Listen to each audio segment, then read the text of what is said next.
Israel Hezbollah വിഷയത്തിൽ വളരെ പ്രധാനപ്പെട്ട ഒരു വാർത്തയാണ് ഇപ്പം അന്താരാഷ്ട്ര മാധ്യമങ്ങളിലൂടെ പുറത്തു വന്നുകൊണ്ടിരിക്കുന്നത്. ഇപ്പൊ ലേറ്റസ്റ്റ് ആയിട്ട് IDF-ന്റെ ഒരു ഔദ്യോഗിക സ്ഥിരീകരണം കൂടി പുറത്തു വന്നിട്ടുണ്ട്. ഹിസ്ബുള്ളയുടെ പ്രധാനപ്പെട്ട മറ്റൊരു ഭീകരൻ കൂടി തീർന്നിരിക്കുന്നു, ഇസ്രായേലി സൈന്യം തീർത്തിരിക്കുന്നു എന്ന കൃത്യമായിട്ടുള്ള ഒരു വാർത്തയാണ് ഇപ്പോൾ അന്താരാഷ്ട്ര മാധ്യമങ്ങളിലൂടെയൊക്കെ തന്നെ പുറത്ത് വന്നുകൊണ്ടിരിക്കുന്നത്. നമുക്കെല്ലാവർക്കും തന്നെ അറിയാം, ഹിസ്ബുള്ളയുടെ ബെയ്റൂട്ടിലെ ഹെഡ് ക്വാർട്ടേഴ്സ് തന്നെ, അതായത് ഭൂഗർഭ നിലയിലുള്ള ഈ ഹിസ്ബുള്ളയുടെ ഹെഡ് ക്വാർട്ടേഴ്സ് ഇസ്രായേലി സൈന്യം തകർത്ത് തരിപ്പണമാക്കിയിരുന്നു.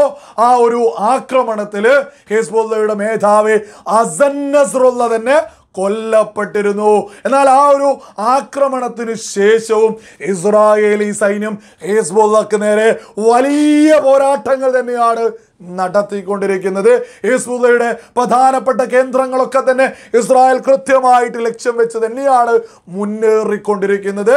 ആ ഒരു ഹെഡ് ക്വാർട്ടേഴ്സ് ആക്രമണത്തിന് ശേഷം ഇസ്രായേലി സൈന്യം കൃത്യമായിട്ട് ആസൂത്രണം ചെയ്ത് ലക്ഷ്യം വെച്ച് ആക്രമിച്ച മറ്റൊരു പ്രധാനപ്പെട്ട വിഷയമാണിപ്പോൾ പുറത്തു വന്നിട്ടുള്ളത്. ആ ഒരു ആക്രമണത്തിൽ ഹിസ്ബുള്ളക്ക് വലിയൊരു തിരിച്ചടി തന്നെയാണ്, ഹിസ്ബുള്ളക്ക് വലിയ രീതിയിലുള്ളൊരു തിരിച്ചടി തന്നെയാണ് ഏറ്റിട്ടുള്ളത്.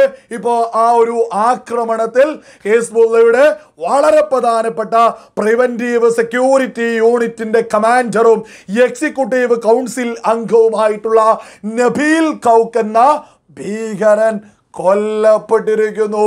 ഹിസ്ബുള്ളയെ സംബന്ധിച്ച് വളരെ പ്രധാനപ്പെട്ടൊരു ഭീകരനാണ്. ഇസ്രായേലിലെ സാധാരണക്കാർക്കെതിരെ നേരിട്ട് ഭീകരവാദ പ്രവർത്തനങ്ങൾക്ക് പങ്കെടുത്തിട്ടുള്ളൊരു ഭീകരൻ കൂടിയാണ് ഈ നബീൽ കൗക്ക് എന്ന് പറയുന്നത്.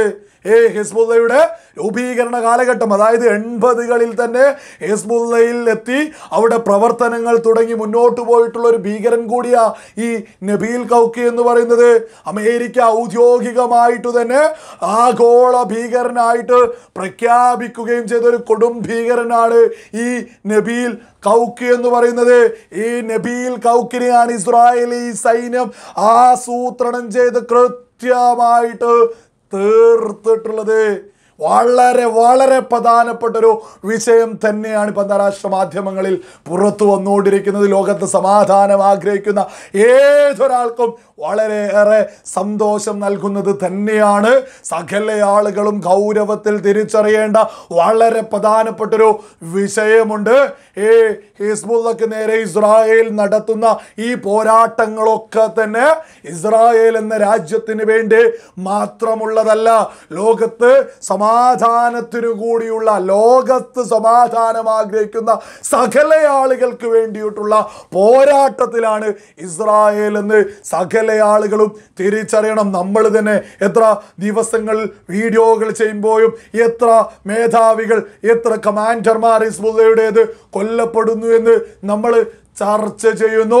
ഓരോ വിഭാഗം, അതായത് ഡ്രോൺ വിഭാഗത്തിനൊരു മേധാവി, മിസൈൽ ആൻഡ് റോക്കറ്റിനൊരു മേധാവി, റദ്വാൻ ഫോഴ്സിന് മറ്റൊരു മേധാവി, നിസർ യൂണിറ്റിന് മറ്റൊരു നേതാവ്, ബദർ യൂണിറ്റിന് മറ്റൊരു നേതാവ്. അതായത് ഈ ഹിസ്ബുള്ള എന്ന് പറയുന്നത് ഈ A state within A state എന്ന രീതിയിൽ ഒരു രാജ്യത്തിനുള്ളിലെ മറ്റൊരു രാജ്യം എന്നാണ് ഈ ഹിസ്ബുള്ള അറിയപ്പെടുന്നത് പോലും. കാരണം ഈ ലബനാൻ എന്ന രാജ്യത്ത് പാർലമെന്റും സംവിധാനങ്ങളൊക്കെ ഉണ്ടെങ്കിലും അതിനേക്കാൾ മുകളിലാണ് ഈ ഹിസ്ബുള്ള അവിടെ കാര്യങ്ങൾ ചെയ്ത് മുന്നോട്ട് പോകുന്നത്. ലബനാൻ പാർലമെന്റിലും ഈ ഹിസ്ബുള്ളക്ക് പ്രതിനിധികളുണ്ട്. അതേപോലെ തന്നെ രാജ്യത്തെ സകല സ്ഥലങ്ങളും ഈ ഒരു ഭീകരവാദത്തിൻ്റെ അകപ്പെട്ട് കഴിഞ്ഞു എന്നുള്ളതാണ് യാഥാർത്ഥ്യം. അതേപോലെ തന്നെ ഒരു രാജ്യം പ്രവർത്തിക്കുന്നത് പോലെ തന്നെ ഈ ഹിസ്ബുള്ള പ്രവർത്തിക്കുന്നതും അതായത് ഈ ഭീകരന്മാർക്കൊക്കെ തന്നെ കൃത്യമായിട്ടുള്ള സാലറി ഉണ്ട്. ഈ റിട്ടയർഡ് ആയി കഴിഞ്ഞാൽ പെൻഷൻ കിട്ടൂ. അതേപോലെ തന്നെ ഈ ആക്രമണങ്ങളിലൊക്കെ കൊല്ലപ്പെട്ടാൽ ഭാര്യയുണ്ടെങ്കിൽ ഭാര്യയ്ക്ക് അതുമായി ബന്ധപ്പെട്ട വിധവാ പെൻഷനുകളുണ്ട്, ആ മാതാപിതാക്കളുണ്ട്, അവർക്ക് ആനുകൂല്യങ്ങളുണ്ട്. ഒരു രാജ്യം പ്രവർത്തിക്കുന്നത് പോലെ തന്നെയാ ഈ കാലഘട്ടത്തിൽ ഏറ്റവും വലിയ ഭീകര സംഘടനയായിട്ടുള്ള ഹിസ്ബുള്ള പ്രവർത്തിച്ച് മുന്നോട്ട് പോയിക്കൊണ്ടിരിക്കുന്നത്. ആ ഹിസ്ബുള്ളക്ക് നേരെയാ ഇസ്രായേലി സൈന്യം ശക്തമായിട്ടുള്ള പോരാട്ടങ്ങൾ നടത്തുന്നത്. ഹിസ്ബുള്ളയുടെ പ്രധാനപ്പെട്ട മേധാവിയെ തന്നെ ഇസ്രായേലി സൈന്യം തീർത്തു എന്നൊക്കെ പറയുന്നത് വളരെ വളരെ പ്രധാനപ്പെട്ട വിഷയം തന്നെയാ. ഈ കാലഘട്ടത്തിലെ ഏറ്റവും വലിയൊരു ഭീകര സംഘടന, ഒരു രാജ്യത്തിനുള്ളിലെ മറ്റൊരു രാജ്യം എന്നറിയപ്പെടുന്ന വളരെ വലിയൊരു പ്രധാനപ്പെട്ട ഭീകര സംഘടനയുടെ മേധാവിയെ, അതിനുശേഷം ഓരോ യൂണിറ്റിൻ്റെയും മേധാവിമാരെ, കമാൻഡർമാരെ ഇസ്രായേൽ സൈന്യം കൃത്യമായി ലക്ഷ്യം വെച്ച് തീർക്കുന്നതൊക്കെ ലോക സമാധാനത്തിനാണ് എന്നുള്ളതിൽ ഒരു തർക്കവും ആർക്കും തന്നെ വേണ്ട. അതേപോലെ തന്നെ ഹിസ്ബുള്ള 5 ഭൂഖണ്ഡങ്ങളിലായിട്ട് അവരുടെ പ്രവർത്തന മേഖലകളുണ്ട്. ഈ ഹിസ്ബുള്ളക്ക് അത്രത്തോളം വലിയൊരു ഭീകര സംഘടനയായി ഹിസ്ബുള്ള. ഈ ഹിസ്ബുള്ളക്ക് നേരെയാ ഇസ്രായേൽ സൈന്യം ശക്തമായിട്ടുള്ള ആക്രമണങ്ങൾ നടത്തുന്നതും. ആ ഹിസ്ബുള്ളയുടെ മേധാവിയെയാണ് തീർത്തിട്ടുള്ളത്. ആ ഹിസ്ബുള്ളയുടെ പ്രധാനപ്പെട്ട യൂണിറ്റുകളുടെ കമാൻഡർമാരെയാണ് ഇസ്രായേൽ സൈന്യം ശക്തമായിട്ട് മുന്നേറ്റം നടത്തി ഇല്ലാതാക്കുന്നത്. ഇതൊക്കെ ലോകത്ത് സമാധാനം ആഗ്രഹിക്കുന്ന ഏതൊരാളും വളരെയേറെ സന്തോഷത്തോടു കൂടി തന്നെ സ്വീകരിക്കേണ്ട പ്രധാനപ്പെട്ട വാർത്തകൾ തന്നെയാ. ലോകത്ത് സമാധാനം കൊണ്ടുവരുന്നതിൽ ഇസ്രായേലിന് വ്യക്തമായിട്ടുള്ള പങ്കുണ്ട് എന്നുള്ളത് ഇത്തരം വാർത്തകൾ കേൾക്കുമ്പോൾ സകല ആളുകളും തിരിച്ചറിയുക തന്നെ ചെയ്യണം. ഈ ഹിസ്ബുള്ളക്ക് 5 ഭൂഖണ്ഡങ്ങളിലായിട്ട് പ്രവർത്തന മേഖലകൾ പോലുമുണ്ട്. ഭീകരവാദ പ്രവർത്തനത്തിൽ ഇന്ന് ഈ കാലഘട്ടത്തിലെ ഏറ്റവും വലിയ ഭീകര സംഘടന. ഈ ഭീകര സംഘടനക്കെതിരെ ഇസ്രായേൽ പോരാട്ടം നയിക്കുന്നത്. ലോകത്ത് സുബോധമുള്ള സകല ആളുകളും ഇസ്രായേലിനെ തന്നെയാണ് പിന്തുണയ്ക്കേണ്ടത് എന്നുള്ളതിൽ ഒരു തർക്കവും ആർക്കും തന്നെ വേണ്ട.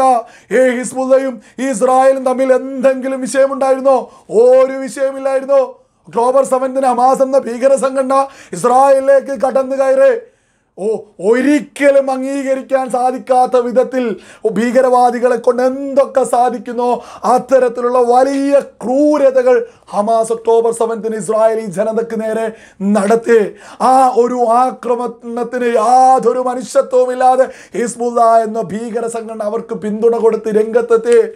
എന്നിട്ട് ഇസ്രായേലിനെതിരെ ചൊറിയൽ തുടങ്ങി.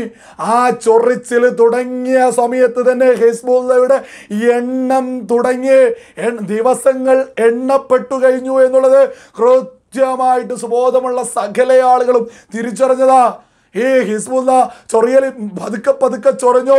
തിരിച്ചു വായോറ് നിറയെ തന്നെ ഹിസ്ബുള്ളക്ക് ഇപ്പോൾ ഇസ്രായേൽ കൊടുത്തോണ്ടിരിക്കുന്നുണ്ട്. നിലവിൽ ഇപ്പോൾ മേധാവി പോലും ഇല്ലാത്ത ഗതികെട്ട അവസ്ഥയിലേക്കാ ഹിസ്ബുള്ള ഇപ്പോൾ എത്തി നിൽക്കുന്നത്.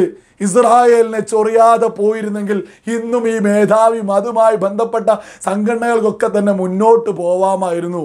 ഇതിപ്പോ സകലതും തകർന്ന് തരിപ്പണമായ ഒരു ഗതികെട്ട ഒരു അവസ്ഥയിലേക്ക് ഇപ്പോൾ ഹിസ്ബുള്ള എത്തിക്കൊണ്ടിരിക്കുന്നു എന്നുള്ളതിൽ ഒരു തർക്കവും വേണ്ട. അത് ഇസ്രായേലിൻ്റെ വിജയം മാത്രമല്ല, ലോകത്ത് സമാധാനം ആഗ്രഹിക്കുന്ന ഏതൊരാളുടെയും വിജയമാണ് എന്നുള്ളതിലും ഒരു തർക്കവും വേണ്ട.